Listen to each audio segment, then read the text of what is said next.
Hey guys, welcome back to my YouTube channel. And जैसा कि आपको पता ही है, हम अभी स्टैट्स मैराथन कर रहे हैं। जो आपके इग्नू एमएपीसी फर्स्ट ईयर के स्टूडेंट हैं, उनका एग्ज़ाम 23 फेब को है।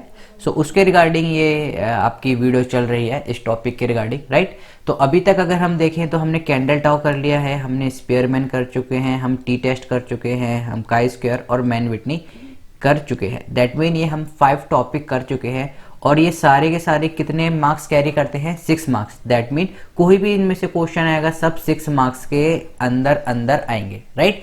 वो 5 से कम भी नहीं होंगे, लाइक कि वो 6 मार्क्स में ही आने, वो 4 मार्क्स में भी नहीं आएंगे, राइट। सो अगर मैं सपोज करूँ, अगर हमारे पास कोई भी इनमें से, जैसे हमने 6 कर चुके हैं, अगर मैं मान लेता हूँ कि कोई भी इनमें से 2 क्वेश्चन भी आ जाते हैं, दैट मीन 6 2 जा 12, यानी कि 12 मार्क्स हम आपके पूरे कर चुके हैं। और अगर 3 आ जाते हैं by your chance, that mean 18 marks हम कर चुके हैं। और अभी तक हमने स्टैट का सबसे important question that is ANOVA अभी तक टच भी नहीं करा है, राइट गाइस। तो आप देख सकते हैं कि कितना न्यूमेरिकल पोर्शन स्टैट्स में है और कितने इजीली आपको नंबर मिल सकते हैं। सो इस वीडियो में हम करेंगे जो हमारे बाकी मेथड रह गए हैं।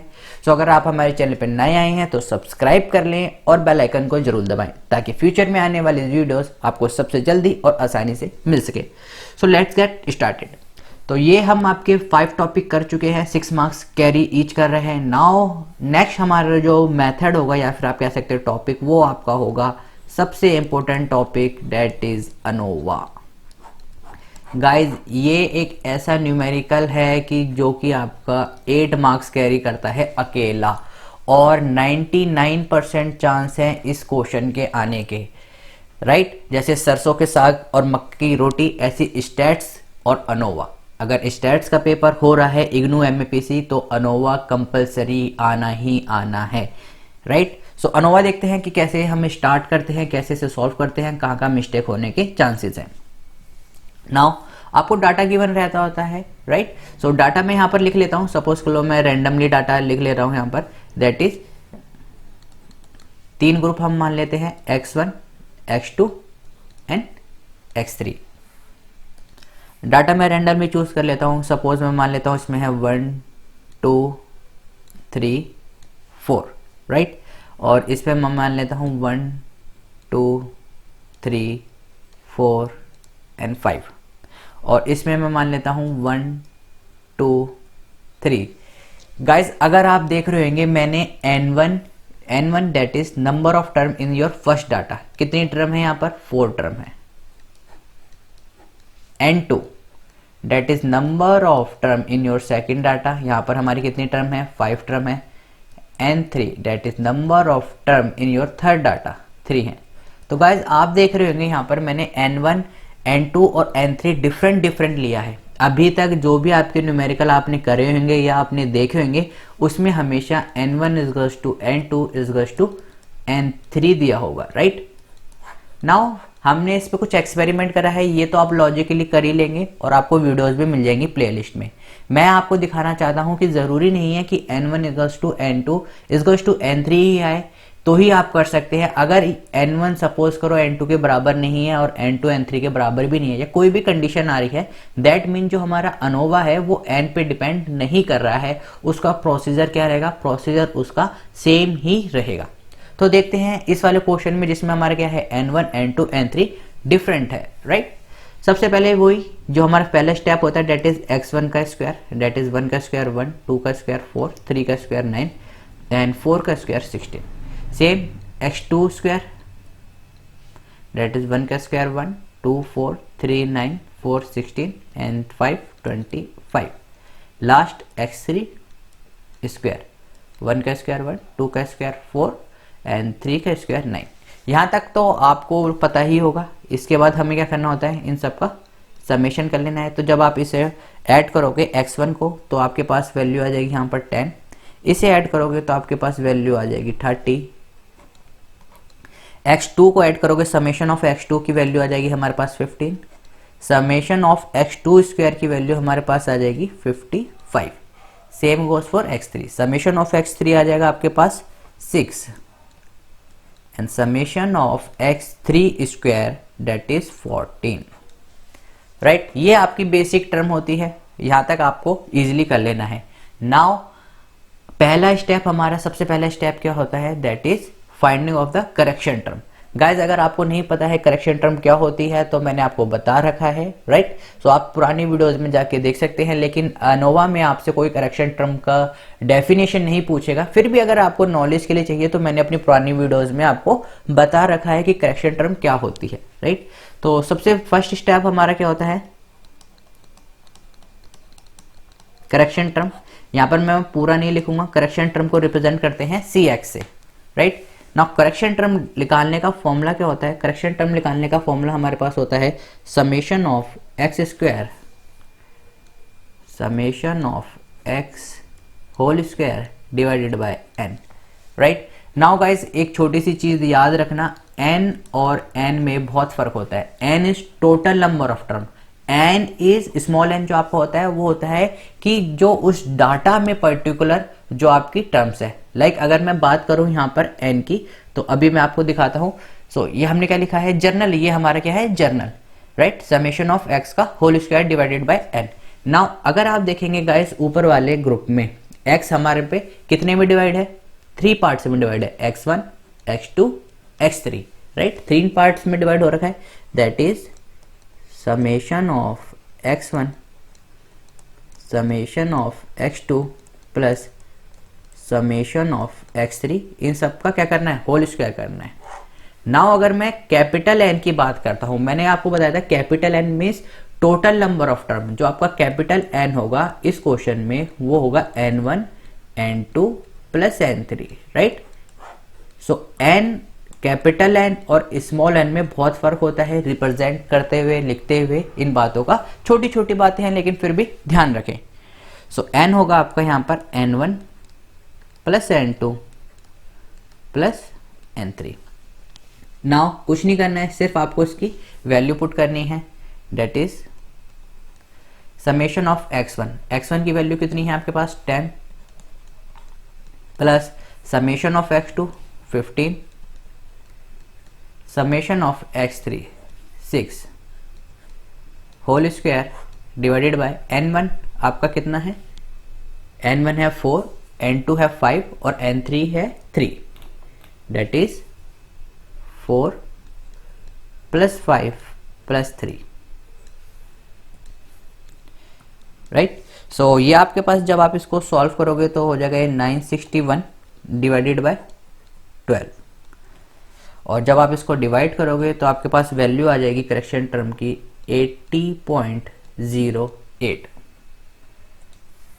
सो हमारे पास correction term that is CX कितनी आ गई है, 80.08। This is your correction term, first step.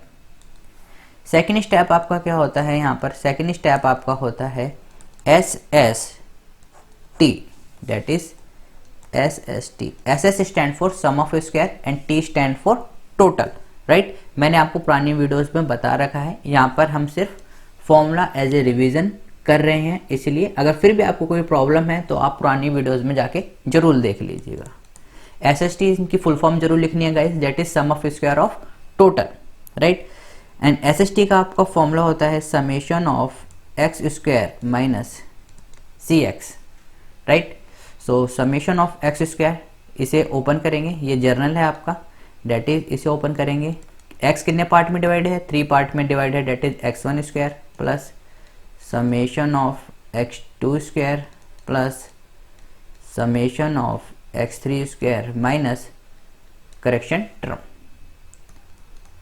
Summation of x1 square. Summation of x1 square आपका 30 है, समेशन ऑफ x2 स्क्वायर 55 है, आप दोबारा देख लीजिएगा, right. And summation of x3 square that is 14 है। इनकी वैल्यू पुट करते हैं, दैट इज ये हमारा था कितना 30 प्लस x2 स्क्वायर था हमारा 55 प्लस x3 स्क्वायर था हमारा 14। गाइज अगर आप इस वीडियो को देख रहे हैं तो क्वेश्चन करने से पहले क्वेश्चन देखकर वीडियो को पॉज करें और अपनी तरफ से आंसर निकालने की भी कोशिश करें। अगर आपका सही आंसर आता है तो उस हिसाब से देखिए कि क्या क्या स्टेप आपको यूज करने हैं, और अगर आंसर गलत आता है तो फिर आप दोबारा इस वीडियो को कंटिन्यू करें, राइट। लेकिन फिर भी मैं ये कहूँगा, अगर वीडियो आप देख रहे हैं तो उसके साथ साथ आप अपना कैलकुलेटर, पेन और नोटबुक लेके जरूर बैठे और प्रैक्टिस साइड बाय साइड करते रहें। तो हमने ये वैल्यू पुट कर दी है, C x that is correction term की हमने वैल्यू ऊपर निकाल रखी है, कितनी आ रही है 80.08, विच इज इक्वल टू, आप इसको सॉल्व करोगे तो आपके पास वैल्यू आ जाएगी 18.92। सो हमारे पास एस एस टी की वैल्यू आ रही है, एस एस टी इज गज टू 18.92। एक बात मैं और कहूँगा गाइस, मैं यहाँ पर कैलकुलेशन करते वक्त यूज़ करता हूँ scientific calculator, right.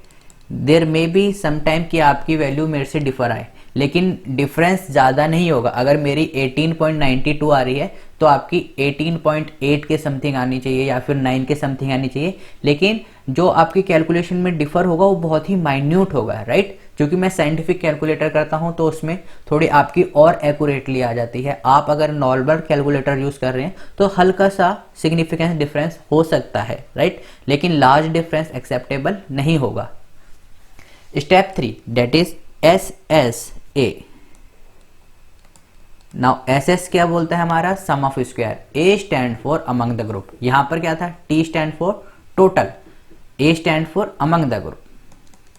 Now S S A का फॉर्मूला हमारे पास क्या होता है, एस एस ए का हमारा फॉर्मूला होता है summation of x square divided by n minus correction term. Guys अगर आप ध्यान दे रहे होगे तो मैंने यहाँ पर छोटा x लिखा है और यहाँ पर छोटा n लिखा है। उसका रीज़न क्या है मैं अभी आपको, जब इसको फॉर्मूले को एक्सपेंड करेंगे तब आपको पता चल जाएगा। Summation of x square, that mean वो यहाँ पर एक पर्टिकुलर ग्रुप की बात कर रहा है, राइट, पर्टिकुलर ग्रुप की बात कर रहा है। दैट मीन समेशन ऑफ जो आपका x1 है उसका square divided by n1, right. अगर आपको फिर भी कुछ प्रॉब्लम हो रही है तो आप इसको ऐसे भी लिख सकते हैं, that is summation of x का whole square. Summation of x का होल स्क्वायर लिखेंगे तो x आपका कितने पार्ट में डिवाइडेड है, 3 पार्ट्स में डिवाइडेड है, x1 x2 x3। तो जिन पार्टों में डिवाइड है उन्हीं पार्टों के उसकी नंबर ऑफ टर्म से हमें डिवाइड करना है, like x2 whole square divided by n2। आप देख रहे हैं guys, n2 that is number of term in the second group, same x3 divided by n3 number of term in the third group, and last your correction term. now इनकी value देखते हैं, x1 that is 10, right, और n1 है हमारा कितना, that is 4, that is ये आपका हो जाएगा 10 का square divided bye 4 plus x2 square divided by n2, x2 that is 15 का स्क्वायर डिवाइडेड बाय n2 कितना है आपका 5। सो ये हो जाएगा आपका 15 का whole square divided by 5, right, plus x3 कितना है, x3 आप देखेंगे गाइस 6 है, दैट इज 6 का whole square divided by n3 that is 3। तो 6 का होल स्क्वायर डिवाइडेड बाय 3, ये आपकी यहां तक सॉल्व होगी, माइनस आपका करेक्शन टर्म। अभी मैं करेक्शन टर्म की वैल्यू पुट नहीं कर रहा हूं, राइट। तो इसे सॉल्व करोगे तो आपके पास वैल्यू आ जाएगी 25 प्लस 45 प्लस इसे सॉल्व करोगे तो वैल्यू आ जाएगी 12 minus c x that is correction term. Correction term हमने कितनी निकाल रखी है 80.08। गाइस जब आप इसको सॉल्व करोगे तो आपके पास वैल्यू आ जाएगी 1.92। दैट मीन जो हमारा एस एस ए है, S S A that is sum of square among the group की वैल्यू कितनी आ रही है 1.92। यहां तक आपका क्या हो चुके हैं, स्टेप 3 हो चुके हैं। Now step 4। सो स्टेप 4 हमारा क्या होता है, S S W, that is S S stand for sum of square, W stand for within the group. S S की जो डेफिनेशन है वो बिल्कुल सेम रहेगी, आगे के जो उनके हैं उनके चेंज हो जाएंगे। S S sum of square, T stand for total, S S sum of square among the group, right. Same यहाँ पर S S sum of square within the group, right. So A stand for among the group, T stand for total and W stand for within the group. Now S S W का formula हमारे पास होता है S S T minus S S A, that is total में से अगर हम among the group minus कर देंगे तो हमारे पास क्या आ जाएगा, विद इन द ग्रुप आ जाएगा। और गाइस अगर आप देखोगे तो एस एस टी की हमने वैल्यू निकाल रखी है दिस वन, और हमने एस एस ए की भी वैल्यू निकाल रखी है, दैट इज 1.92। तो इनकी वैल्यू पुट करते हैं, दैट इज 18.92 माइनस 1.92। सो ये आपके पास इनकी वैल्यू आ जाएगी 17। दैट इज हमारे पास जो एस एस डब्ल्यू है sum of square within the group की वैल्यू आ चुकी है 17। Step 5।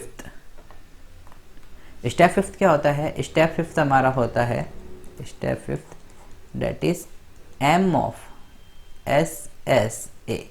M stand for mean, that's it. S S A stand for वही आपका same sum of square among the group. Now mean का formula क्या होता है गाइस, मीन का फॉर्मूला अगर आप देखोगे तो आपका होता है sum of observation divided by number of observation. मैं यहां लिख देता हूं, मीन का फॉर्मूला जो आपका होता है वो होता है sum of observation, right, divided by number of observation. Now यहां पर अगर आप सम ऑफ ऑब्जर्वेशन की बात कर रहे हैं, that is sum of observation, that is sum of square among the group. A की बात कर रहे हैं तो that mean A, S S A. Number of observation, now जब हम यहां पर अमंग द ग्रुप की बात कर रहे हैं, दैट मीन हम क्या कर रहे हैं, एक इस ग्रुप को, पर्टिकुलर एक ग्रुप को, दैट इज इस वाले एक ग्रुप को एक ट्रीट कर रहे हैं, इस वाले ग्रुप को एक अलग ग्रुप ट्रीट कर रहे हैं, और x3 वाले ग्रुप को एक अलग ट्रीट कर रहे हैं। दैट मीन हमारे पास कितनी चीजें हैं, ये A है, ये B है और ये C है, राइट। तो इनको हम, जब मैं कह रहा हूं क्या कि among the group, that mean हम इनको ग्रुपों के बीच में कंपेयर कर रहे हैं। A को कंपेयर कर रहे हैं B से, B को कंपेयर कर रहे हैं C से, और C को A से कंपेयर कर रहे हैं। दैट मीन इन दोनों ग्रुपों के बीच में, राइट। अभी मैं ग्रुपों के बीच की बात कर रहा हूं। तो यहां पर जब हम बात करते हैं नंबर ऑफ ऑब्जर्वेशन की तो हमारे पास आता है, जब हम बात करते हैं नंबर ऑफ ऑब्जर्वेशन की, that is number of observation में किसमें, अमंग द ग्रुप में। A stand for among the group. तो गाइस मैं क्या करता हूं, ये जो आपके हमारे पास 3 कॉलम है, दैट इज x1, x2 और x3, इनको मैं अलग अलग ट्रीट करूंगा। दैट इज x1 को मैंने a मान लिया है, b मान लिया है और एक c एग्जाम्पल लेके चल रहा हूं, right. Now number of observation, that means हमें इनके बीच में देखना है। अब मैं इसको किसको कंपेयर करूंगा, ए को बी से कंपेयर करूंगा, बी को सी से कंपेयर कर रहा हूं और सी को ए से कंपेयर कर रहा हूं। मतलब हम जो कंपैरिजन कर रहे हैं वो ग्रुपों के बीच में कर रहे हैं, दैट इसको इसके बीच में, इनको इससे बीच में। अभी हम डिजिटों के बीच में नहीं कर रहे हैं, राइट। सो इस बात का ध्यान रखें। नाउ नंबर ऑफ ऑब्जर्वेशन यहां पर हमारा क्या होता है, k-1, where K stand for number of different group। Now अगर हम बात करते हैं यहां पर डिफरेंट ग्रुप कितने हैं हमारे पास 3 ग्रुप हैं, राइट। कौन कौन से, x1 ग्रुप, x2 ग्रुप और x3 ग्रुप। सो k की वैल्यू यहां पर कितनी हो जाएगी, k की वैल्यू आपके पास हो जाएगी यहां पर 3, राइट। 3 डिफरेंट ग्रुप है, -1। SSA की वैल्यू हमने ऊपर निकाल रखी है, that is 1.92, right. So value put करते हैं यहां पर 1.92 which is equal to 1.92 divided by 2 and this is equal to 0.96।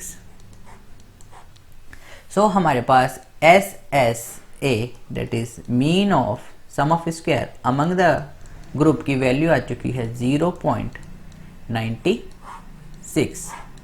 Same इसी तरीके से हमारा नेक्स्ट स्टेप होगा, इसमें हमने क्या निकाला है एस एस ए, अगले स्टेप में हम क्या निकालेंगे S S W that is mean of sum of square within the group, right. इसका भी क्या फॉर्मूला होता है, सेम जो मैंने अभी आपको बताया ऊपर, मीन का फॉर्मूला याद रखेंगे, सम ऑफ ऑब्जर्वेशन, यहाँ पर किसकी हम अमंग द ग्रुप की निकाल रहे थे, इसलिए हमारे पास ऊपर क्या हुआ है अमंग द ग्रुप, यहाँ पर हम विद इन द ग्रुप की निकाल रहे हैं तो हमारे पास क्या आ जाएगा with in the group. Now number of observation में यहाँ बात करते हैं, जब मैं कह रहा था among the group that mean हम कंपेयर कर रहे थे किसको, एक ग्रुप को, डेट इज ए को बी से और बी को सी से, या फिर आप कह सकते हैं x1 को जो आपका x का पूरा ग्रुप है फर्स्ट ग्रुप को सेकंड ग्रुप से कंपेयर कर रहे थे और सेकंड को थर्ड से और थर्ड को फर्स्ट से।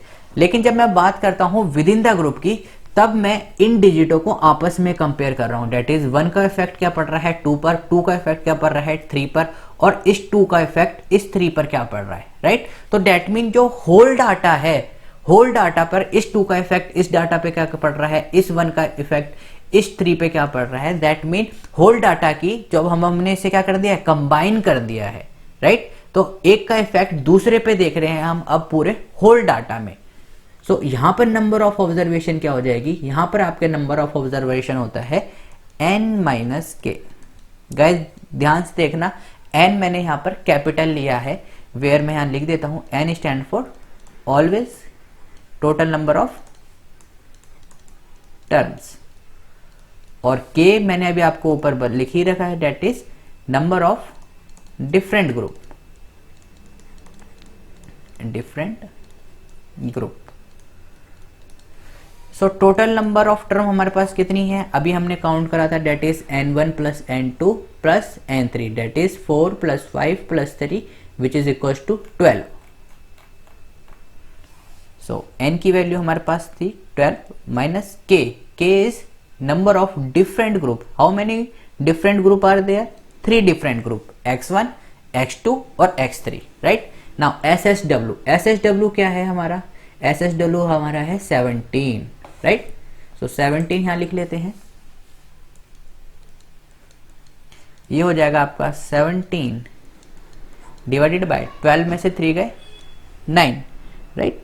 सो इसको जब आप डिवाइड करोगे तो आपके पास वैल्यू आ जाएगी 1.88। नाउ आपके पास MSSW that is mean of sum of square within the group की वैल्यू आ चुकी है 1.88। लास्ट बट नॉट लीस्ट आपका होता है स्टेप 7। नाउ स्टेप 7 क्या होता है आपका F ratio. So F ratio guys क्या होता है, एफ रेशो आपका होता है mean of sum of square among the group divided by mean of sum of square within the group, right. Now MSSA की वैल्यू हमारे पास कितनी आ रही है 0.96 और MSSW की वैल्यू कितनी आ रही है 1.88। वैल्यू पुट करते हैं 0.96 डिवाइडेड बाय 1.88। जब आप इसको सॉल्व करोगे तो आपके पास वैल्यू आ जाएगी 0.51। दैट मीन जो हमारा एफ रेशो है, एफ रेशो कितना आ रहा है 0.51। और गाइस आप एफ रेशो कह लो, एफ वैल्यू कह लो, राइट, अनोवा कह लो या फिर इसे वन वे कह लो, सारी चीजें क्या हैं सेम ही हैं, राइट। सो गाइस ध्यान रखना, अनोवा की जगह वो एफ रेशो भी लिख सकता है, एफ वैल्यू भी लिख सकता है, राइट। आई थिंक 2013 में उन्होंने क्या लिखा था, find out the F value. तो बच्चे काफी कंफ्यूज हो गए थे कि एफ क्या होता है, राइट। एफ वैल्यू कुछ नहीं है, ये आप देख रहे होगे हमने क्या निकाला, ये एफ वैल्यू ही निकाली है। सो गाइस ये आपका आप देख रहे होगे हमारे पूरे टोटल कितने स्टेप्स लिखे हैं, हमने अभी तक टोटल 7 स्टेप लिखे हैं। क्या हमारा क्वेश्चन यहाँ पर खत्म हो जाता है? नहीं। वाई? क्योंकि हमें इसके बाद एक एफ टेबल बनानी बहुत कंपलसरी होती है। तो कैसे बनाते हैं एक बार देखते हैं। सो गाइज, ये आपने कर लिए हैं यहाँ तक आपके 7 स्टेप। सबसे मेन इंपॉर्टेंट जो आपका आप कह सकते हैं स्टेप या फिर सब कुछ जो आपका इस पे समरी पे निर्भर करता है, दैट इज आपका F value table. This is आपकी है एफ वैल्यू टेबल, या फिर आप इसे एफ टेबल भी कह सकते हैं। No need to write value, right? आप एफ वैल्यू भी कह सकते हैं या फिर आप एफ टेबल भी कह सकते हैं, it's up to on you. तो इसको कैसे बनाते हैं, और ये सबसे इंपॉर्टेंट है अनोवा में।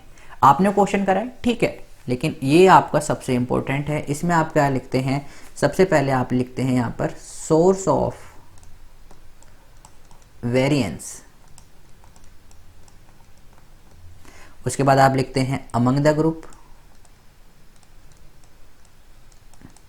Among the group. लास्ट आपका होता है विद इन ग्रुप। आप इन्हें ऊपर नीचे भी लिख सकते हैं, ऐसा कोई कंपलसरी नहीं है। DF stand for degree of freedom, right? I hope आप लोगों को पता हो। DF stand for degree of freedom. Now SS that is sum of square. SS मैं ऊपर लिख देता हूं, that is sum of square. Next आपको होता है MSS that is mean of sum of square. और लास्ट आपका यहां होता है F रेशियो, राइट? ये तो अभी तक कुछ हमने करा ही नहीं है। मैं आपको और क्लियरिटी के लिए यहां पर एक ये लाइनें खींच देता हूं सो दैट आपको और आसानी से समझ में आ जाए। एक minute, just give me some time. या सो ये कॉलम है, ये आपका दूसरा कॉलम है, ये आपका तीसरा कॉलम है। सो गाइज, आपको पता होगा कि हमने जो अभी तक निकाला है उसमें हमने क्या क्या निकाला है? अमंग द ग्रुप निकाला है और विद इन द ग्रुप निकाला है, राइट? नाउ इनकी वैल्यू कैसे पुट करने हैं? कई बार बच्चे इसमें बहुत गलती करते हैं। Degree of freedom that is degree of freedom आपकी अमंग द ग्रुप में, अगर मैं बात करूं among the group, that is among the group. So among the group यहां पर हम आ गए हैं, right? Among the group, this is SSA sum of square among the group. लेकिन यहां हमने डिग्री ऑफ फ्रीडम यूज नहीं करी है। डिग्री ऑफ फ्रीडम आपकी ये रही, मीन ऑफ SSA। तो degree of freedom among the group क्या होगी हमारी? K-1। With in the group SSW में देखते हैं। विद इन द ग्रुप में आपकी डिग्री ऑफ फ्रीडम क्या थी, जो मैंने आपको बताया था, that is number of observation क्या है आपकी? N-K। N-K। नाउ K की वैल्यू कितनी थी हमारे पास? 3 थी। Number of different group 3 - 1 2। N कितना था? टोटल नंबर ऑफ टर्म हमारे पास 12 थी। 12 - K number of different groups 3, that is 12 में से 3 गए 9, राइट? सो अगले कॉलम क्यों पढ़ते हैं? SS that is sum of square. अगर मैं यहां पर देखता हूं ये सम ऑफ स्क्वायर और इस वाले कॉलम में sum of square among the group, value कितनी निकाली है हमने? Let's find out, that is sum of square among the group. ये आपका आ गया है sum of square A SSA, sum of square among the group SSA की वैल्यू हमारे पास आ रही है 1.92। इसमें आप वैल्यू पुट कर दोगे 1.92। Same sum of square within the group that is SSW की वैल्यू देखते हैं। SSW की वैल्यू आपकी कितनी आ रही है? 17। तो इस कॉलम में मैं क्या पुट करूंगा? 17, right? MSS that is mean of sum of square, किस में देख रहा हूं मैं? Among the group, that is MSSA this one. Value कितनी आ रही है हमारे पास? 0.96। यहां पर हम वैल्यू पुट कर देंगे 0.96। Mean of sum of square that is M S S से जब हम मैं कंपेयर कर रहा हूं किससे, within the group that is M S S W, M S S W value कितनी आ रही है आपकी 1.88, 1.88। गाइज अगर आप देखोगे यही हमारा था, एफ रेशो क्या था हमारा 0.96 divided by 1.88, 0.96 divided by 1.88 is F एफ रेशो की वैल्यू हमारे पास कितनी आ रही है 0.51। सो गाइज ये था आपका होल अनोवा। नाउ देखते हैं कि बच्चे कहाँ कहाँ मिस्टेक करते हैं और कहाँ कहाँ आपके नंबर डिडक्ट होने के चांसेस हैं। नाउ गाइज जैसा कि आपको पता है ये क्वेश्चन सबसे ज्यादा वेटेज कैरी करता है डेट इज 8 मार्क्स की, क्योंकि गाइज आपको दिख ही रहा होगा कितना लंबा क्वेश्चन है, राइट। और अभी तो मैंने इनको एक्सपेंड करके नहीं लिखा है, जब आप इनके फुल फॉर्म लिखेंगे जैसे कि एम एस एस टी या फिर S S T S S A that is sum of square among the group, तो आपको थोड़ा और टाइम लगेगा, राइट। आप मेरी पुरानी वीडियोस को जाके देख सकते हैं, वहां पर मैंने काफी अच्छे से एलेबोरेशन में कर रखा है। तो नंबर कहाँ का कटने के गाइस चांसेस होते हैं। पहली बात तो गाइस बच्चों को फॉर्मूले याद नहीं होते, फॉर्मूले याद भी हो जाते हैं, दैट मीन जैसे ये क्या लगाना है, किस हिसाब से लगाना है, कौन सा पहला स्टेप है, कौन सा सेकंड स्टेप है। और guys to be honest maths में आपकी कोई ट्रिक नहीं होती, ये कोई थ्योरी नहीं है जिसमें आप अगर आपने फर्स्ट लाइन गलत लिख दी सेकंड लाइन ठीक लिख दी तो ये ठीक हो जाएगा, नहीं। ये मैथ्स है, अगर आपने पहली लाइन गलत लिखी दैट मीन आपकी सेकंड लाइन गलत होनी है, और दैट मीन आपका पूरा क्वेश्चन गलत होना है। ये थ्योरी नहीं है कि आपने हाँ लिख दिया, फर्स्ट लाइन में आपने पर्सनैलिटी को थोड़ा सा बता दिया, सेकंड लाइन में आपने उसमें कुछ और कुछ अपनी तरफ से लिख दिया है, मे बी वो राइट हो मे बी वो रॉन्ग हो, और फिर आपने एंडिंग में उसे इलेबोरेशन कर दिया है। ऐसा बिल्कुल पॉसिबल नहीं है। अगर सपोज इंस्टेंस के लिए मैं यहाँ पर 15 की जगह मैं यहाँ पर 20 ले लेता हूँ, तो यहाँ पर सिर्फ यहाँ पर मैंने मिस्टेक करी है, राइट, इस पार्ट में मैंने मिस्टेक करी है, उससे मेरे स्टेप 1 स्टेप 2 स्टेप 3 जहां जहां मैं इस टर्म को यूज करूंगा सारे स्टेप गलत हो जाएंगे, दैट मीन अल्टीमेटली आपका आंसर बिल्कुल गलत आ जाएगा, राइट। सो इसमें कोई ट्रिक नहीं है याद करने की, आपको स्टेप्स याद करने पड़ेंगे, आपको प्रैक्टिस करनी पड़ेगी। अनोवा की मैं आपको रिकमेंड करूंगा एटलीस्ट 10 से 15 क्वेश्चन बिल्कुल करके जाएं। इन हैंड आपको होना चाहिए कि फर्स्ट स्टेप क्या है, सेकंड स्टेप क्या है, क्योंकि इवन आई बिलीव कि 7 स्टेप काफी ज्यादा हैं, लेकिन जैसा कि आपको पता ही है कि कुछ पाने के लिए कुछ खोना पड़ता है। पूरे अगर आप देखेंगे 7 स्टेप हैं आपके यहाँ पर, और 8th स्टेप आपका एफ टेबल का, तो यानी कि एक स्टेप्स का आपका 1 मार्क्स है। तो गाइज प्लीज इन फॉर्मूले पर थोड़ा ध्यान दें, इन्हें कैसे एक्सपेंड करते हैं। सेकंड पॉइंट मैं कहूंगा बच्चों की कहां गलती होती है।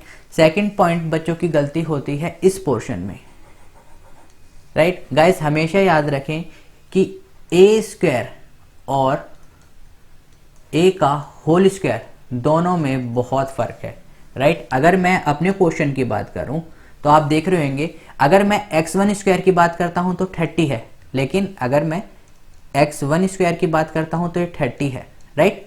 अगर मैं x1 का होल स्क्वायर की बात करता हूं डेट इज 10 का whole square which is equal to 100, तो 30 और 100 में आप देख रहे होगे कितना फर्क है।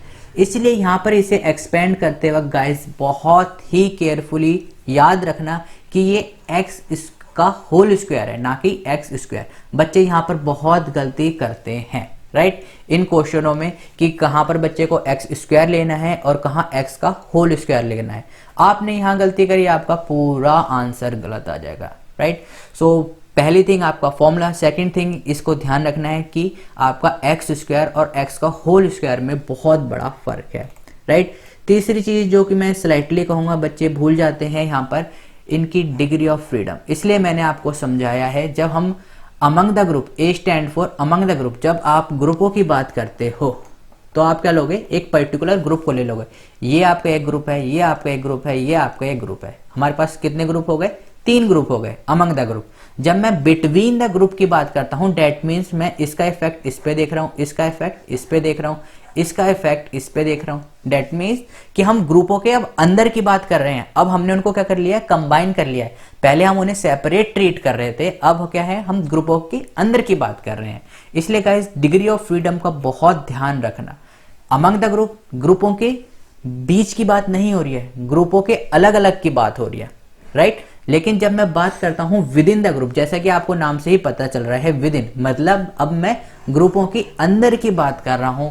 जब मैं अंदर की बात कर रहा हूं डेट इज मैंने क्या कर लिया है, उन सबको एक ग्रुप, एक होल ग्रुप मान लिया है, डेट इज n माइनस के। याद करने का तरीका है विद इन मतलब ग्रुपों के अंदर। अब ग्रुपों के अंदर डेट मीन जो पूरा मेरा ग्रुप है उनको मैंने अब सबको कंबाइन कर लिया है और उसको एक ग्रुप मान लिया है। तो ये आपका था कितना, fourth point, right. Last but not least, even मैं कहूंगा सबसे इंपॉर्टेंट पॉइंट, बच्चा एफ वैल्यू निकाल के बस इतनी एक्साइटमेंट होता है वो एफ वैल्यू आ गई, इसको एफ वैल्यू टेबल को या फिर एफ टेबल को करता ही नहीं है। गाइस अगर आप देखेंगे 8 मार्क्स का क्वेश्चन है, राइट, 7 मार्क्स आपके रेशो तक हो गए हैं, 1 मार्क्स आपका इसका है। तो जब आपने पूरा इतनी मेहनत कर ही ली है यहाँ तक निकालने में, तो आपको इसमें सिर्फ वैल्यू पुट ही तो करनी है, वैल्यू भी पुट नहीं करनी है आपको, बस ऊपर से देखना है कि हमारी क्या क्या वैल्यू आई है और सिर्फ इसे बनाना है, राइट। तो गाइज बिल्कुल भी एफ टेबल को छोड़ना मत, ओके। नाउ अगर फर्दर फिर भी उसके बारे में आपको कुछ और आपके पास टाइम है और आप इलेबोरेट करना चाहते हो तो आपको पता ही है, मैंने आपको बता रखा है अनोवा क्या है। अनोवा आपका पैरामेट्रिक टेस्ट है। अनोवा किस लिए यूज होता है, अनोवा किस लिए यूज होता है, अनोवा यूज होता है जब हमारे पास 2 से ज्यादा ग्रुपों की मीन को कंपेयर करने के लिए। टी टेस्ट होता है सिर्फ 2 ग्रुपों की मीन कंपेयर करने के लिए। अनोवा होता है जब हमारे पास 2 से ज्यादा ग्रुप होते हैं उनकी मीन को कंपेयर करने के लिए। तो आप कह सकते हो कि ये आपका टी टेस्ट है और अनोवा टी टेस्ट को कंटेन करता है। अनोवा एक बड़ा रूप है टी टेस्ट का, राइट। सो गाइज इस तरह से आपको full out of full marks मिल जाएंगे डेफिनेटली। एक तो जब आप पूरे 8 स्टेप्स लिखेंगे, सही करेंगे, प्लस आप थोड़ा बहुत लिख देंगे, कंक्लूड कर देंगे कि जो आपका एफ रेशियो आ रहा है ये क्या शो कर रहा है। एफ रेशियो ये जो आ रहा है ये आपको क्या शो कर रहा है, ये आपके डिफरेंस बिटवीन द मीन को शो कर रहा है, स्टैंडर्ड डेविएशन से कितना डेविएट है, ओके। मैं एक और पर्सनल वीडियो बनाऊंगा कि आपको जो आपके आंसर आते हैं, चाहे वो कोरिलेशन में हो, चाहे वो स्पेयरमैन में हो, चाहे वो अनोवा या टी टेस्ट में, उनको इन्फ्रेंस कैसे करना है, राइट, उनको इलेबोरेट कैसे करना है आखिरी में, या फिर आप कह सकते हो कि उनकी एंडिंग कैसे करनी है। सो डोंट वरी गाइस, उन सारी चीज़ों को मैं बताऊंगा आपके पेपर से पहले। फिलहाल अभी हम न्यूमेरिकल पे स्टिक करेंगे, राइट। सो यहाँ पर आपकी 3 से 4 जगह गलती होने के चांसेस हैं। पहला आपका क्या था, पहला सबसे मोस्ट इंपॉर्टेंट फॉर्मूला, बच्चे फॉर्मूले याद करें। दूसरा ए स्क्वायर और ए के होल स्क्वायर में बहुत फर्क है, डेट मीन्स आपका एक्स स्क्वायर और एक्स का होल स्क्वायर में बहुत ज़्यादा फर्क है। तीसरा बच्चा कैलकुलेशन में मिस्टेक कर देता है, तो थोड़ा सोच समझ के और लाइक थोड़ा इजी वे में करें जब भी आप अनोवा करें, राइट। फोर्थ पॉइंट में आपको कहूँगा कि डिग्री ऑफ फ्रीडम की वैल्यू पुट करने में बच्चे मिस्टेक कर देते हैं, वो भूल जाते हैं किस में k-1 था, किस में n-k था। लास्ट बट नॉट लीस्ट सबसे इंपॉर्टेंट पॉइंट, ये एफ टेबल गाइस जरूर बना के आए।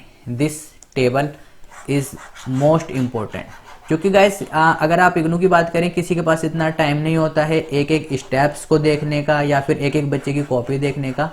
और अगर स्टिल मैं मानता हूं कि अगर आपकी प्रेजेंटेशन अच्छी है, राइट, अगर आपने एफ वैल्यू या फिर एफ टेबल बना रखी है, तो एग्जामिनर सीधा यहाँ आएगा, वो ऊपर पे नहीं जाएगा। वाई, क्योंकि जो आपने वैल्यू यहाँ पुट कर रखी है वो ऊपर से ही वैल्यू पुट करी है, वो यहाँ देखेगा कि आपने सही निकाल रखी है, तो डेट मीन वो ऊपर चेक ही नहीं करेगा। अगर आपने यहाँ पर ये चीज भूल गए हो तब वो आपका क्या करेगा, फिर वो आपका एक एक स्टेप देखेगा, right. So this is how we gonna treat the और you can say solve the ANOVA, right. So guys ANOVA के बाद नेक्स्ट मेथड पे चलते हैं। नेक्स्ट मेथड हमारा क्या है, that is, so our next method is regression equation. Regression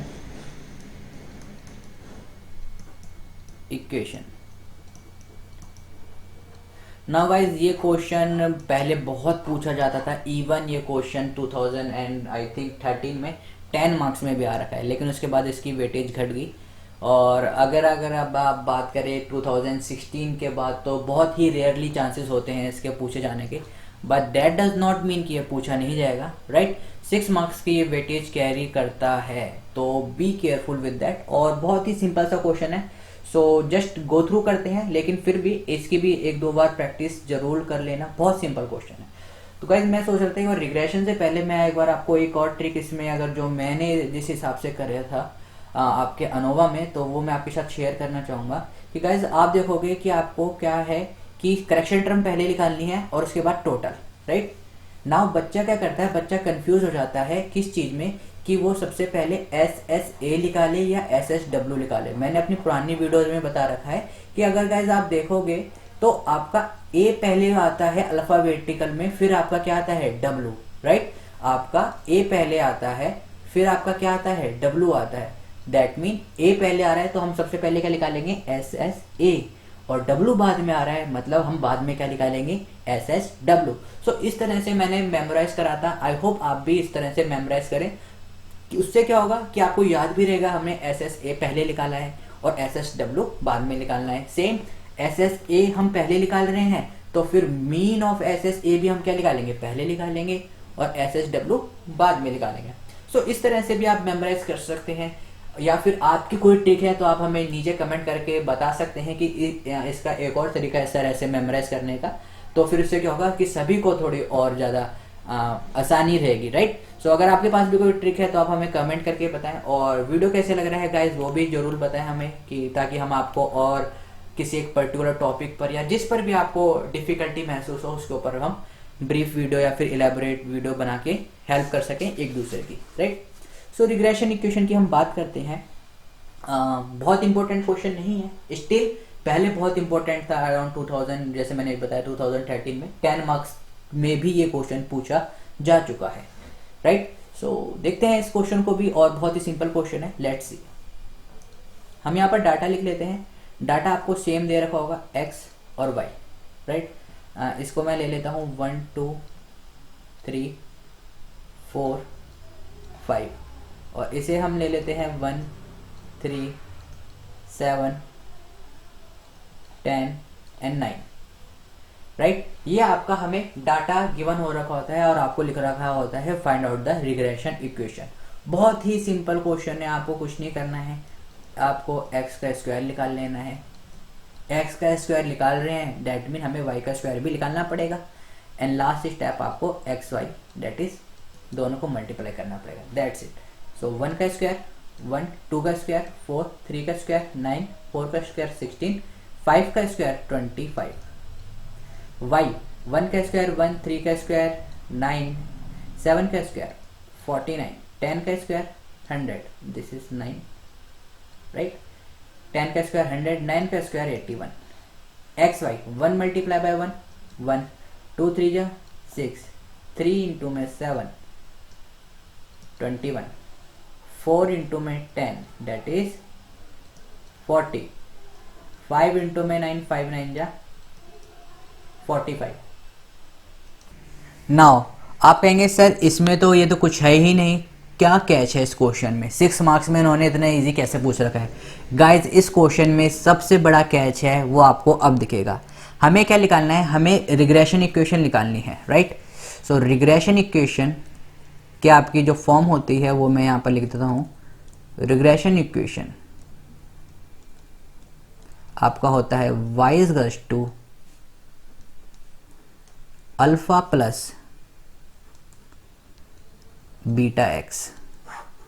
इसे कुछ लोग आपकी जर्नल फॉर्म भी कहते हैं या फिर इक्वेशन ऑफ लाइन भी कहते हैं। बात क्या है, बात सब सेम ही है, चाहे आप रिग्रेशन इक्वेशन कह लो, चाहे आप जर्नल फॉर्म ऑफ लाइन कह लो, या फिर कहीं आपने 12th में शायद, हाँ या 12th में पढ़ा होगा y is equals to M X plus C.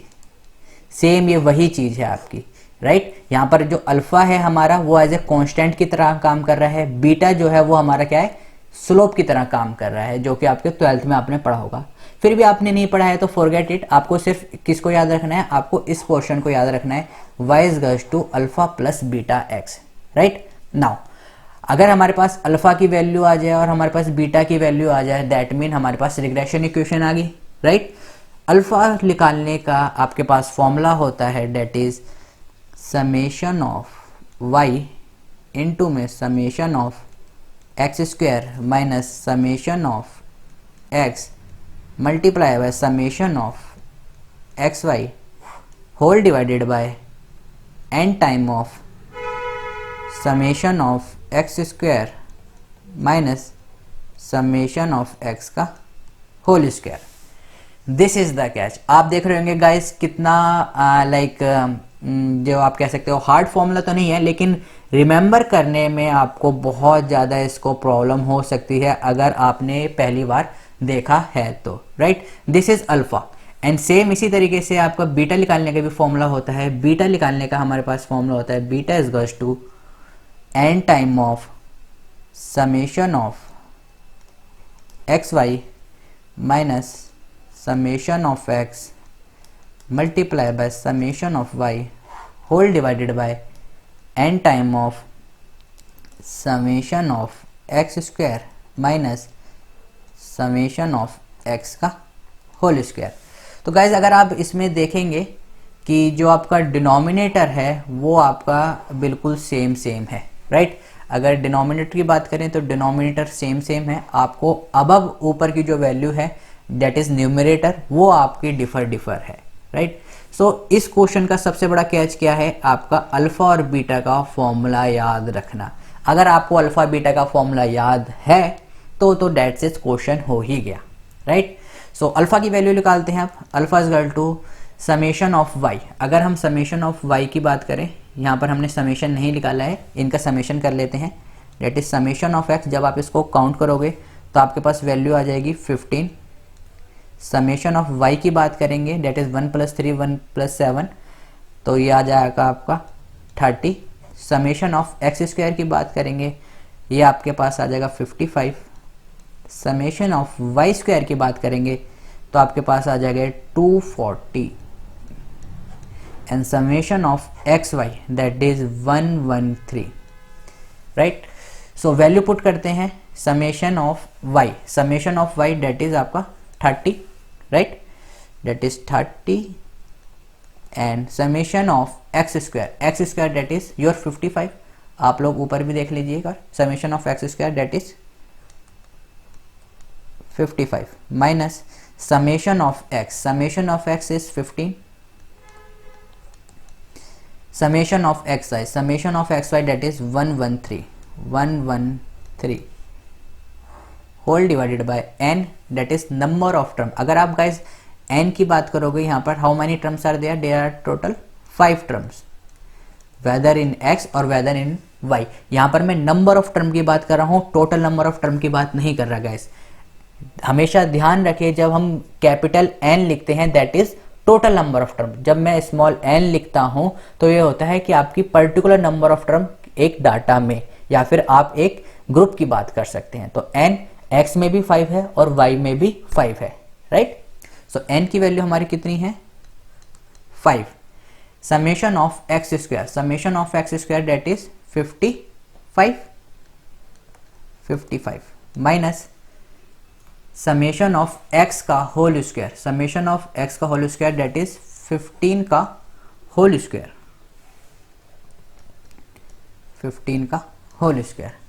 That is alpha is equals to 30 multiply by आपका कितना है ये 55, ये आपका आ जाएगा 1650 माइनस और ये आपका आ जाएगा 1695 एंड डिनोमिनेटर को आप सॉल्व करोगे तो आपके पास वैल्यू आ जाएगी 50।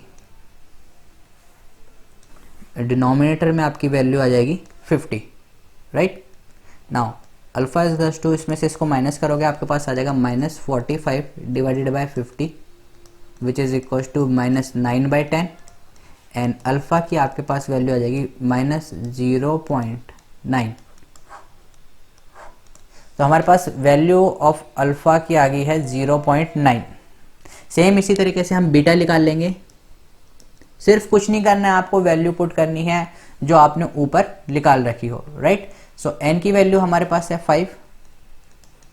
Summation of x Y that is 113 minus summation of x that is 15,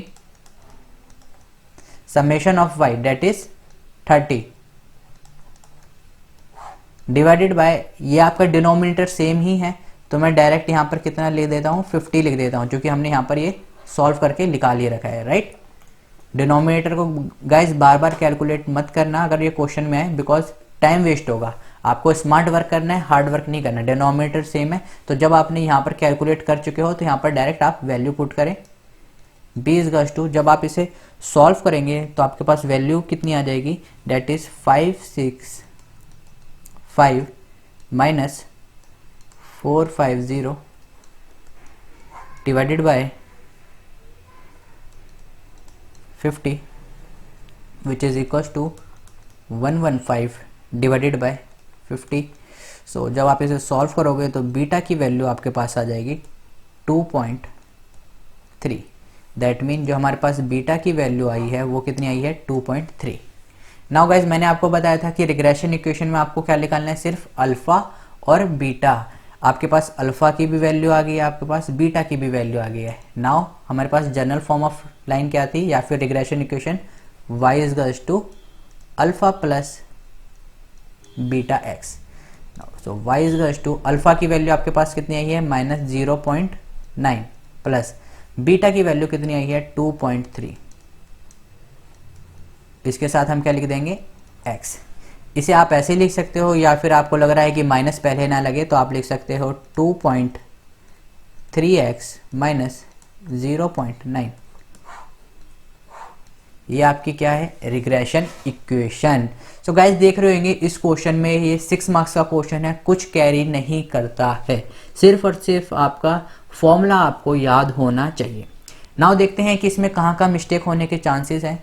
so guys जब मैं 6 मार्क्स की बात करता हूँ, सबसे बड़ी बात मेरे को सिर्फ और सिर्फ इस पे ध्यान देना है, टोटल फॉर्मूले पर।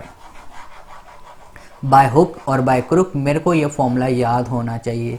Even for me itself it's very like you can से, काफ़ी मेरे को परेशानी हुई थी जब मैं इसको याद कर रहा था, right. So even I thought कि हाँ थोड़ा बहुत ये लाइक माइंड में अच्छी तरह ग्रैप नहीं हो पाता है। सो गाइस आपको क्या करना है, आपको इसको 2 से 3 बार लिख के देखना है, क्योंकि अगर आपको फॉर्मूला याद है डेट मीन आपने वो चीज़ कर ली है। सिर्फ आपको फॉर्मूला याद रखना है, बाकी ऊपर की कैलकुलेशन इवन यू कैन से विदाउट कैलकुलेटर आप इसे कैलकुलेट कर सकते हो ऊपर वाले को। सिर्फ और सिर्फ इस क्वेश्चन में कैच क्या है कि आपको फॉर्मूला याद होना चाहिए, और फॉर्मूला भी याद गाइस बहुत इजीली हो जाएगा अगर आप देखोगे डिनोमिनेटर सेम है, राइट। सो आपको क्या करना है, सिर्फ आपको ऊपर की टर्मों को याद करना है कि अल्फा में न्यूमेरिकल पार्ट जो ऊपर न्यूमेरेटर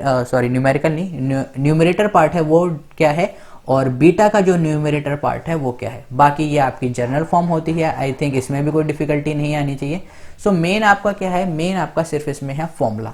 बाकी ये क्वेश्चन बहुत ही ईजिली हो जाएगा, और लास्ट में आप चाहें इसको ऐसे लिख सकते हैं, राइट, या फिर आप इसको ऐसे भी लिख सकते हैं, दोनों बात क्या है, सेम ही है। बट स्टिल अगर आप मेरे से कहेंगे तो मैं आपको इस पोर्शन में लिखने को कहूँगा, वाई, क्योंकि जो आपका एक्स कोफिशिएंट है वो आपका पहले आना चाहिए। ये वाला भी आपका ठीक है स्टिल कि हमें माइनस पहले प्रेफर नहीं करते हैं, राइट, इसलिए हमने 2.3x ले लिया।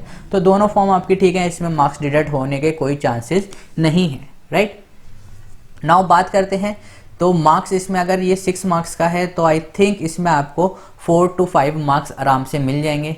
उसके बाद अगर आप वही जो चीज़ मैंने आपको पहले बताया है कि आप अगर इसमें आप लिखते हैं कि भाई ये रिग्रेशन इक्वेशन भी है, इसमें आपका रेजिडुअल पार्ट भी होता है, एरर पार्ट भी होता है, या फिर हम रिग्रेशन इक्वेशन का आपको जर्नल इक्वेशन भी कहते हैं। इसमें हमारा जैसे मैं इसको कंपेयर करता हूँ आपकी y is to mx plus c से, राइट, ये हमारी इक्वेशन होती है। तो अगर मैं m क्या होता है हमारा स्लोप, तो हमारा स्लोप अगर मैं कंपेयर करूँ 2.3 आ रहा है, c हमारा क्या है कांस्टेंट कितना आ रहा है -0.9। तो आप इसको इस तरह से भी मतलब डिस्क्राइब कर सकते हैं, इलेबोरेट कर सकते हो। ये सब अपनी अपनी तरफ से करते हैं, कुछ लोग लाइक इसको अल्फा प्लस बीटा एक्स में कर सकते हैं, कुछ लोग आपके स्लोप में भी इसको डिस्क्राइब कर सकते हैं, कुछ लोग इसके साथ रेजिडुअल पार्ट को भी दिखा सकते हैं, जो कि आपने आपके आई थिंक चैप्टर 4 ब्लॉक 2 में है इसका रेजिडुअल पार्ट। लेकिन वो रेजिडुअल पार्ट निकालना गाइस नहीं आएगा, वाई, बिकॉज अगर रेजिडुअल पार्ट निकालना आ गया तो बहुत ज़्यादा टफ है, लाइक वो अनोवा से भी ज़्यादा टफ है। सो रेजिडुअल पार्ट निकालना कभी नहीं आया है और ना आएगा। तो लेकिन आप उसको थ्योरेटिकल वे में लिख सकते हो कि हाँ इसमें भी कुछ हमारे एरर आते हैं जो कि हमारे लाइन से डेविएट हो सकते हैं। तो इस तरह से आपको गाइज इसका रेफरेंस लिखना है कि ये क्या इंटरप्रेटेट करता है, कि ये जो हमारी लाइन आई है क्या शो कर रही है और हम इसे कैसे यूज़ कर सकते हैं। फिर थोड़ा बहुत आपको इसको रिग्रेशन इक्वेशन के बारे में बता देना है कि रिग्रेशन इक्वेशन क्या होती है, किस तरह से हम इसे कंपेयर करते हैं। तो इन द एंड लाइक कि आपको इसको थोड़ा डिस्क्राइब जरूर करना होगा, चाहे वो कोई भी पार्ट हो, जैसे मैं अभी तक आपको बता के आ रहा हूँ। गलती होने के चांसेस आपके सिर्फ और सिर्फ फॉर्मूले में है, बाकी आई डोंट थिंक सो कि इतनी हाई कैलकुलेशन है, राइट। सो स्मार्ट वर्क करें, देखिए क्या क्या कॉमन है, क्या क्या अनकॉमन है, अनकॉमन वाले को याद करें, कॉमन वाला याद हो ही जाता है, राइट। सो यहाँ पर हमने रिग्रेशन इक्वेशन भी कर लिया है, इसके भी चांसेस कम है। बाकी लास्ट में आपसे कहूँगा एक आपका हम इसमें करेंगे पॉइंट बाय सीरियल का लास्ट क्वेश्चन करके देखेंगे। पॉइंट बाय सीरियल अभी तक आता नहीं है कभी भी, न्यूमेरिकल की मैं बात करूँ 3 मार्क्स में इसका शॉर्ट नोट आ जाता है, लेकिन फिर भी मैं सोचता हूँ एक बार हम कर लेते हैं, क्योंकि हमारी बुक में दे रखा है और इजी है, तो हमें एक बार पॉइंट बाय सीरियल को भी देख लेना चाहिए। तो पॉइंट बाय सीरियल नेक्स्ट हमारा मेथड क्या है, पॉइंट बाय सीरियल।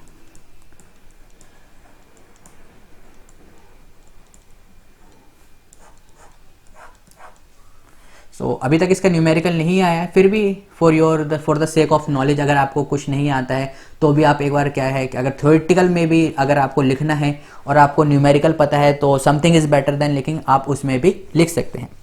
तो बेसिकली पॉइंट बाय सीरियल होता क्या है, पॉइंट बाय सीरियल होता है जब भी आप दो म्यूचुअली एक्सक्लूसिव ग्रुप को कंपेयर करते हो। दैट मीन जैसे मैं कंपेयर कर रहा हूँ मेल और फीमेल, ये मेल है ये फीमेल है, दोनों में कुछ कॉमन है नहीं, कॉमन सिर्फ क्या है, ये जेंडर है, राइट। लेकिन अगर मैं इन दोनों ग्रुप की बात करूं, मेल और फीमेल में कुछ कॉमन नहीं है, तो जब भी हम दो म्यूचुअली ग्रुप जो कि एक्सक्लूसिव हैं एक दूसरे से कंपेयर करते हैं, उनके बीच का कोरिलेशन निकालने के लिए, तब हम किसका यूज करते हैं, पॉइंट बाय सीरियल मेथड का यूज करते हैं। सो यहां पर मैं लिख लेता हूं आपका डाटा, राइट। सो डाटा है आपका M stand for male and F stand for female. आप गाइस कई बार क्या होता है कि वो रिप्रेजेंट करने का एक अपना अपना तरीका होता है। कई बार वो उसने लिख दिया है, सपोज करो 1 रिप्रेजेंट कर रहा है मेल को एंड 0 रिप्रेजेंट कर रहा है आपका फीमेल को, राइट। तो वहां MMFF की जगह आप क्या लिखोगे, यहाँ पर 1 1 1 0 0 0 0। अगर आप इग्नू की बुक में देखोगे तो उन्होंने ऐसे रिप्रेजेंटेशन कर रखी है।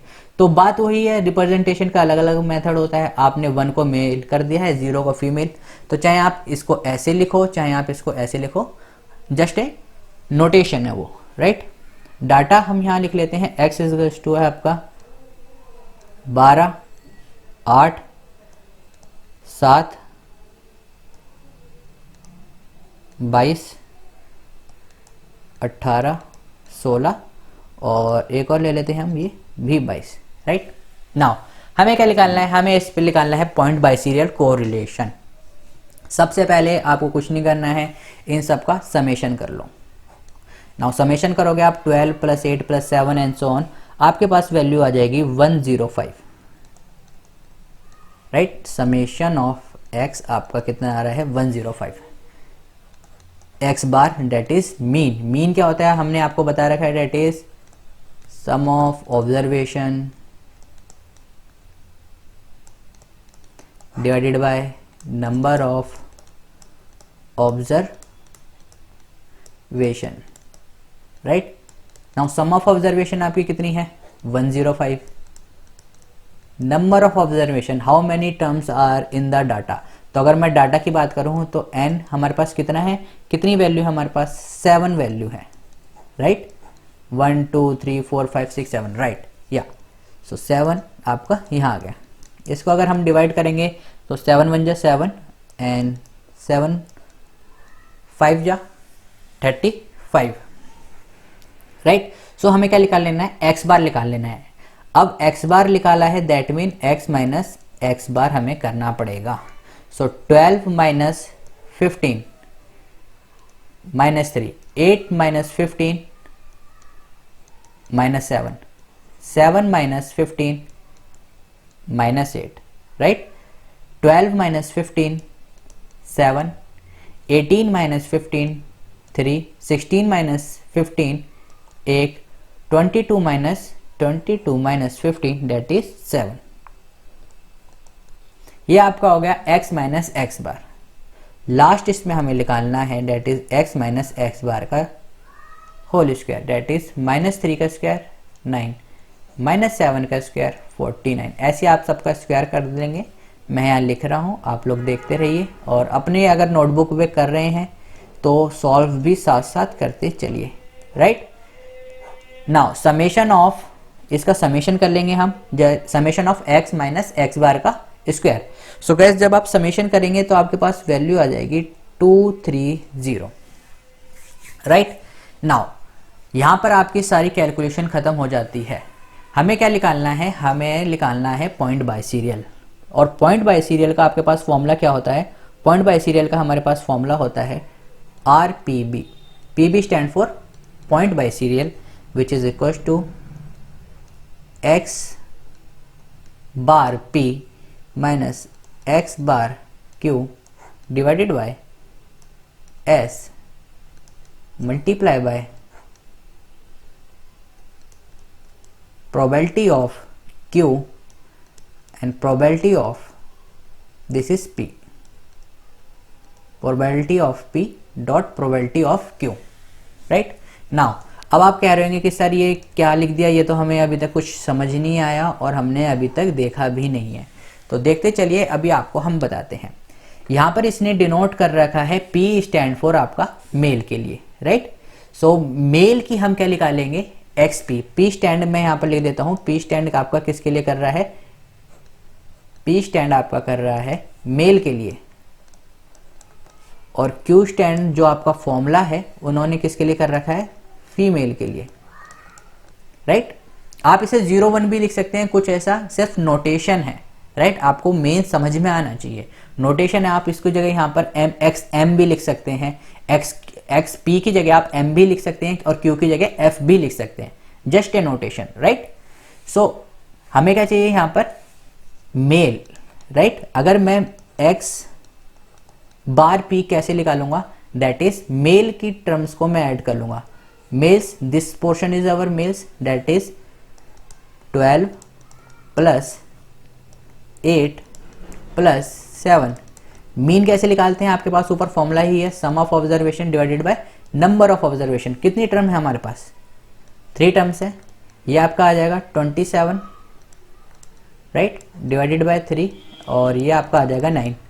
तो हमारे पास x बार p की वैल्यू कितनी आ गई है, 9। सेम इसी तरीके से मैं x बार q निकाल लूंगा, यानी कि फीमेल की। फीमेल का पोर्शन कितना है, ये लास्ट 4। राइट इनको मैं ऐड कर लूंगा, that is 22 plus 18 plus 16 plus again 22 divided by number of observation. कितनी टर्म्स हैं, 4 हैं। जब आप इसको सॉल्व करोगे तो गाइज आपके पास वैल्यू आ जाएगी 19.5। सो ये आ गया आपका x bar q is to 19.5। Now हमारे पास x बार p और x बार q की वैल्यू आ गई है। राइट नाउ हम क्या निकाल देंगे यहाँ, probability of p, that is p stand for male. Male अगर आप गाइस देखेंगे टोटल कितनी टर्म्स है हमारे पास, प्रोबेबिलिटी निकालना आई होप आपको आता होगा, टोटल 7 हैं। दैट इज टोटल कितने हैं, 7 कैंडिडेट हैं हमारे पास। मेल की निकाल रहे हैं, मेल कितने हैं, 3 मेल हैं। प्रोबेबिलिटी क्या होगी, 3/7। Same probability of female, Q stand for female. Female कितनी है, 4 हैं। कितने में से, 7 कैंडिडेट में से। ये आपका हो गया कि probability of Q। Now guys अगर आप इसमें देखेंगे फॉर्मूले में हमने ये निकाल लिया है, ये निकाल लिया है, ये है हमारे पास, ये है। हमें क्या निकालना है, सिर्फ S निकाल लेंगे, वैल्यू पुट कर देंगे, आंसर आ जाएगा। S का फॉर्मूला होता है same under root of summation of x minus x bar का whole square divided by n-1। तभी तो हमने x माइनस एक्स बार ये निकाला है। अगर अभी तक आप देखोगे हमने इस चीज़ को यूज़ ही नहीं किया है, तो ये जब चीज़ हमने निकाली है मतलब इसका कहीं ना कहीं यूज़ हो रहा होगा। इसका यूज़ s निकालने में होता है। s is to under root of x minus x bar की कितनी वैल्यू आ रही है, 230 divided by n-1। How many terms are there, अगर मैं n की बात करूं तो हमारे पास 7 टर्म है। राइट तो 7 - 1 दैट इज 6। ये गाइस पूरे के अंडर रूट में है, राइट, पूरे के अंडर रूट में है। ये ऊपर वाले के अंडर रूट में मत सोच लेना, कई बार बच्चे क्या सोचते हैं कि अब वाले पे है, ये होल अंडर रूट है, राइट। सो जब आप 230 को 6 से डिवाइड करोगे और उसका अंडर रूट लोगे तो आपके पास वैल्यू आ जाएगी 6 s की वैल्यू आपके पास आ जाएगी 6.19। This is value of s। ये आपके पास s की वैल्यू आ गई है। नाउ हमारे पास फॉर्मूला क्या था, मैं दोबारा यहाँ पर लिख देता हूँ, फिर हम वैल्यू पुट करेंगे। r इज टू RPB और लिख लेते हैं, that is point biserial, that is x bar p minus x bar q divided by s multiply by under root of probability of p that is male and probability of q that is female. Now इनकी value put करते हैं x bar p। अगर मैं x bar p की value देखूंगा तो हमने यहाँ पर निकाल रखी है x बार p 9, या फिर आप यहाँ पर भी देख सकते हैं, दोनों जगह हमने लिख रखी है 9, राइट। सो वैल्यू पुट करते हैं x bar p that is 9 minus x bar q that is 19.5 divided by s की वैल्यू अभी हमने निकाली है 6.19 मल्टीप्लाई बाय अंडर रूट में probability of p, probability of p that is 3/7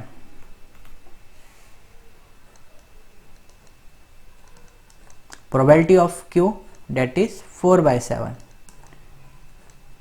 आपको कुछ नहीं करना है, इसको सॉल्व कर लेना है। जब आप इसको सॉल्व करोगे तो आपके पास वैल्यू आ जाएगी -0.839। ये क्या है, ये हमारा है point by serial, right. So point by serial में हमारी वैल्यू कितनी आ रही है 0.839। यहाँ पर भी हम दोबारा लिख लेते हैं -0.839। गाइज अगर आपको याद हो, यहाँ पर ये p भी आएगा, हाँ। अगर गाइज आपको याद हो तो मैंने आपको बताया था कि जो हमारा r होता है डेट इज कोरिलेशन, वो -1 से 1 के बीच में लाई करता है। तो गाइज अगर आप देखोगे तो मैंने चूंकि रैंडमली चूज करा था, मैंने कैसे क्रॉस चेक करा कि मेरी वैल्यू -1 से क्या है बड़ी और 1 से क्या है छोटी, तो ये वैल्यू जो मेरी है वो इसके बीच में लाई कर रही है, ये हमारी क्या है लिमिट, राइट। दैट मीन जो मैंने आंसर निकाला है वो क्या है करेक्ट है। फिर भी आप एक बार इसे क्रॉस चेक कर सकते हैं। सो गाइज ये थी हमारी पॉइंट बाय सीरियल की बात। और पॉइंट बाय सीरियल मेनली अभी तक इसमें न्यूमेरिकल वे में नहीं पूछा गया है, लेकिन फिर भी अगर आपको पूछ लिया जाए तो ये आई थिंक 6 मार्क्स में ही पूछा जाएगा, क्योंकि 6 मार्क्स से नीचे कोई न्यूमेरिकल होता नहीं है। और अगर न्यूमेरिकल ही पूछना है तो इससे अच्छे अच्छे क्वेश्चन जो वेटेज कैरी करते हैं वो पूछेंगे, तो बहुत ही रेयर चांसेस है इसके पूछने के लिए। फिर भी इसको 2 से 3 बार इन्होंने शॉर्ट नोट में इसे पूछ लिया है 3 मार्क्स में, तो शॉर्ट नोट में आप न्यूमेरिकल सॉल्व नहीं कर सकते। फिर भी अगर आपको लगता है कि आप न्यूमेरिकल सॉल्व करना चाहते हैं तो कर सकते हैं। अगर डिस्क्राइब करने की मैं बात करूं तो दैट इज मैंने अभी आपको बताया कि क्या होता है पॉइंट बाय सीरियल किसके लिए होता है, 2 म्यूचुअली एक्सक्लूसिव ग्रुप को कंपेयर करने के लिए हम पॉइंट बाय सीरियल का यूज करते हैं। गलती कहाँ कहाँ होने के चांसेस है, अगर न्यूमेरिकल की बात करूं मैं, गलती होने के सिर्फ इसमें ही चांसेस हैं। बच्चे को अगर न्यूमेरिकल का फॉर्मूला याद नहीं है that mean end of the question. So guys अगर ये न्यूमेरिकल आता है, और आई होप कि ना आए बिकॉज इतना ज़्यादा पॉपुलर नहीं है, तो आप इस फॉर्मूले को जरूर याद करें। सो गाइज जितने भी हमारे न्यूमेरिकल थे वो यहाँ पर हो चुके हैं एंड। बाकी आपका थ्योरेटिकल पोर्शन रह गया है, उसके ऊपर भी आपको एग्जाम से पहले वीडियो मिल जाएंगी। सेकंड थिंग आई थिंक मैं एक आपको वीडियो आज या कल में और प्रोवाइड करवा दूंगा, जिसमें आपके ब्लॉक 1 से लेकर ब्लॉक 4 तक के सबके न्यूमेरिकल कंसिस्ट होंगे। तो उससे क्या होगा कि आप एग्जाम में जाने से पहले आप उन फॉर्मूलों को गो थ्रू कर सकते हैं, राइट। एक बार देख लेंगे कहाँ हमने n-1 यूज करना है, कहाँ n यूज करना है और बाकी सारी चीजें। तो वो आप जैसे अगर आप नोटबुक कैरी नहीं कर सकते हैं, कहीं आप दूर जा रहे हैं, तो मोबाइल तो डेफिनेटली आप कैरी ही करते हैं। सो आप मोबाइल से आप गो थ्रू जाने से, एग्जाम में जाने से पहले एक बार देख सकते हैं कि किसका क्या न्यूमेरिकल था। और जो क्योंकि क्या हुआ है, अगर आप बुक को यूज कर रहे हैं तो मैंने बुक से डिफरेंट न्यूमेरिकल यूज करे हैं, चाहे वो आप टी टेस्ट की बात करें, चाहे आप पॉइंट बाय सीरियल की बात करें तो काफ़ी जगह है जो मैंने मतलब सिंपलर उनकी वे यूज़ करी है। सो मैं एक फॉर्मूले के ऊपर भी आपको वीडियो बना के आज या कल में दे दूंगा, थ्योरेटिकल वीडियो से पहले। सो गाइज यहाँ तक हमारी सारा न्यूमेरिकल पार्ट हो चुका है स्टैट्स मैराथन का। आई होप गाइज आपको वीडियो पसंद आई है। अगर वीडियो पसंद आई है तो गाइज लाइक जरूर करें, शेयर करना ना भूलें और हमारे चैनल को सब्सक्राइब कर लें। तो गाइज मिलते हैं नेक्स्ट वीडियो में, तब तक के लिए स्टे होम स्टे सेफ, ध्यान से पढ़िए, प्रैक्टिस जरूर करिए और कैलकुलेटर जरूर यूज करिए ताकि उसके ऊपर आपका हाथ सही से चले, right. So good luck for exam and keep start doing the practice and good luck, have a great day. Thank you all of you.